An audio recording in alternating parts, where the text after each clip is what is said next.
I'm just so done right now. I feel like we've been duped. We've been bamboozled. We've been speckle-dwarfed. That's not even a word, and I agree with you. The WWE has ruined the Brock Lesnar and Bobby Lashley feud. I'm just so heartbroken right now. I know a lot of y'all ain't trying to poke the bear or say anything disparaging about Papa H's decisions. You even got people covering for him trying to say that Vince is coming back to creative. Oh. Chelsea, come on now. But stop making excuses for this man. We called the WWE out before when they were messing up, and we're gonna keep the same energy now. First, you had the Money in the Bank being used to cash in on a mid-card title and failing at that. Then you had whatever the hell the pitch black match was at the Royal Rumble. And then lastly, we're going to end a year-long feud with a schmoz finish on the pay-per-view right before WrestleMania. And please don't take this as a, oh man, I really wish Vince or Kennedy McMahon was back. Oh, those were the days. I am not on my hands and knees praying and begging for the man that has more money than God to come back and save the WWE. This is not one of those videos. I have screamed to the heavens, just like everyone else, about how much I love the Bloodline, about how much I love Cody Rhodes, Gunther, the Judgment Day, just to name a few. But we do not do blind faith and praise to Based H over here. It ain't all peaches and cream or sunshine and rainbows. We praise the good and we call out the bad. That's just how it is, sucker. Brock Lesnar versus Bobby Lashley should have been one of the best feuds of both men's careers, producing some hard-hitting, smash-mouth, kick-ass matches. Two legitimate, intimidating generational athletes. Both amateur wrestling champions in college. Both had dominant first runs in the company, then left the WWE to go on to have some pretty successful mixed martial arts careers. Both came back to the WWE bigger, better, and better than they were before. Both had their best runs, arguably, when they were led by exceptional wrestling minds. And both had surprisingly succeeded well past expectations babyface runs whenever their managers turned on them. As a Ruthless Aggression Era kid, Brock Lesnar versus Bobby Lashley was a bona fide dream match. Other than facing prime 2005 to 2007 Batista, there isn't a bigger match that I've ever wanted for Lesnar. And the best part about this one is, even though Lesnar and Lashley are in older age, both of these guys can still go. So this match should have lived up to the hype, right? Wrong! I guess the biggest problem was the way that this started, because it was never really the main focus or supposed to happen when it did anyways. Brock and Bobby's first encounter at day one and the Royal Rumble match that followed only happened because Roman got COVID. They called an audible, inserted Brock into the Fatal 4-Way to make it a Fatal 5-Way, and it was exciting. And Bobby was still positioned as a threat in that match to Lesnar. Who's there? Bobby. Bobby who? Exactly. Everything started out great until we got this shit. Instead of being the alpha colossal fight of the ages that I wanted it to be, it was just a prop to be set up for an even more disappointing WrestleMania main event. And I know what all of y'all who are gonna only watch a few minutes of the video dislike or sound off in the comments, but that wasn't too religious spot, that was all Vince. I know that. I don't blame Triple H for the Royal Rumble match. I blame his father-in-law for the start of the feud, and I blame him for the end. Because they say it's not how you start, it's how you finish in life. You might have a slow start, but you can always turn things around in the end. That's not what happened. But I didn't go in pessimistically, because I'm not a pessimistic person. I wanted to give Triple H the full benefit of the doubt. Hey, this is your vision now, pal. Take me along for the ride. When Brock Lesnar returned to cost Bobby Lashley his United States Championship in October, I was so optimistic because Bobby had been killing it. He was being booked strongly as a great babyface and had built an organic connection with the audience. And at the same time, you had Cowboy Brock, who everybody loved and had just been taking the world by storm in 2022.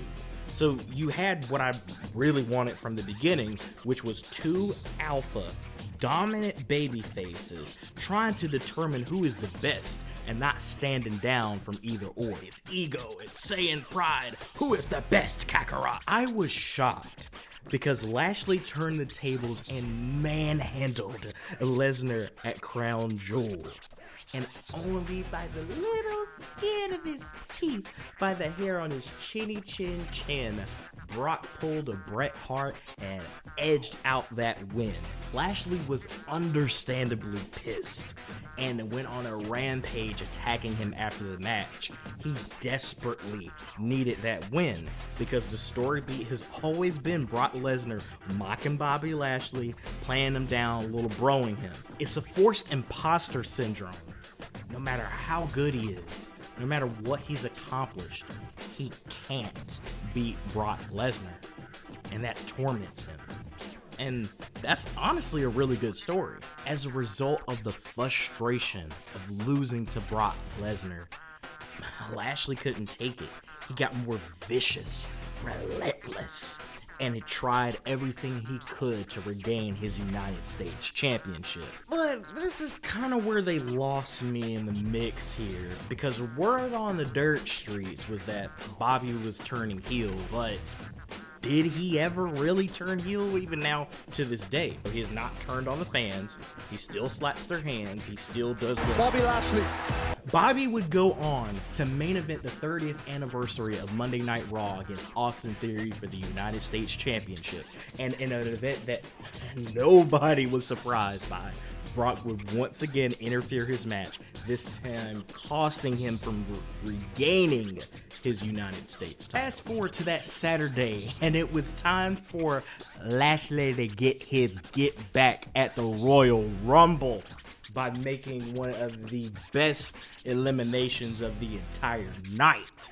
And then it was Brock Lesnar's turn to throw a little temper tantrum, destroying the announce table with the steel steps, throwing shit in the ring, assaulting referees, beating the brakes off of bum-ass Corbin. It was absolutely fantastic. And it got even more iconic with the promo that Brock cut on Raw. He just could not keep Bobby.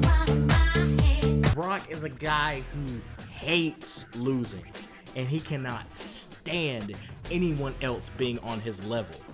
This shit was perfect, but they completely misfired with the follow-up. After what happened at the Royal Rumble, why would Bobby Lashley be afraid to sign a contract? Why could they not make up their minds with how they wanted to present him in this feud? One minute he's going toe-to-toe with Brock, the next minute he's being thrown around like a rag doll. One moment he's the dominator taking no prisoners and daring Brock to face him, and then the next moment he acts like he wants no part of him. Unless you can big brain explain to me that this was all a part of Lashley's master strategy to overcome Brock Lesnar, and I know you can't, so I'm not feeling this. They should both equally want to fight each other and to prove who's the better man. It is that simple. Bobby should not be content winning that match with Roman Reigns' help. He should still be pissed that Brock edged a victory over him at Crown Jewel, that he cost him the US title twice, that he keeps getting one up over on him. All that Bobby Who shit. The only thing that Bobby has done successfully on his own is eliminate Brock Lesnar from the Royal Rumble match. Bobby should also be up all night, down and out thinking about Brock. And we should constantly have security and personnel separating these guys from tearing up the entire arena. channel that magic from that build with Brock and Cena from Extreme Rules 2012. Elimination Chamber should have been built up as a big clash that these two guys could not wait to tango, but they did not. Finish the story. Which up until the night before Elimination Chamber is what I thought they were gonna do. I thought that match was gonna lead to a no contest because they were kicking way too much ass, and then the ref wouldn't be able to contain them, and that would ultimately lead to a Hell in a Cell, fight pit, some big no holds barred stipulation, but just something to end at the showcase of the Immortals, WrestleMania. So we're gonna go from having this feud with two of the most authentic fighters, wrestlers, two legit tough guys with serious credentials, to the guy who just had the Mountain Dew glow up match. I'm all jacked up on Mountain Dew. It's one thing if Bray is gonna be a sadistic, calculating, manipulative sociopath like how he was with the Fiend character before he ran into Goldberg, but this is he or isn't he Uncle Howdy, Monster Mash, Rocky Horror Picture Show bullshit just ain't gonna work for me. Brother. Those with keen memory will remember just how excited I was for Bray Wyatt's return, but overall it's just been directionless, overdrawn out, confusing. LA Knight saved it, and the match at the Rumble was just too short. Like honestly, for all of you, even the biggest WWE fans, even the fans who are fans of Bray and all the stuff he does, right? Can you honestly suspend your disbelief enough to believe that Brock Lesnar or Bobby Lashley is gonna sell for Uncle Howdy just standing on stage looking stupid? And just when I thought things couldn't get worse, Omos is challenging Lesnar at WrestleMania? That's some old bullshit. Now, don't get me wrong, Omos versus Braun well succeeded my expectations. I thoroughly enjoyed Omos taking on Lashley at last year's Mania. It was surprisingly good, but it's not the match itself, it's the timing. Why couldn't we have had Brock and Bobby's feud in first before shoehorning these guys into everything? This should have all ended with Brock and Bobby having a hellacious bout, throw in some amateur wrestling, throw in some quasi MMA, you can do the explosive finishers. I don't care if there's weapons involved or not, just make it good. And then you either have two options. You have Bobby finally overcome Brock Lesnar without any help, straight up, and he wins the feud.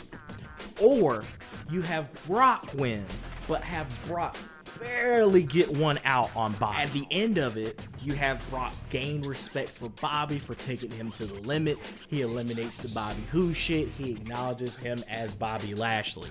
That's booking 101. You do not have their feud end with a dick kick and a temper tantrum. You do not go into your biggest show of the year leaving off a feud that has lasted over a year with a dusty finish. Stupid. It's just absolutely stupid. Guys, if you disagree with me, please sound off in the comments. In fact, I would love it if you could help me calm down with this situation, or if you're equally pissed, let's share in misery together. Please feel free to spear that like button and F5 that subscribe. We love you guys. This has been EK Wrestling. My name is Brandon, and this rant is officially over.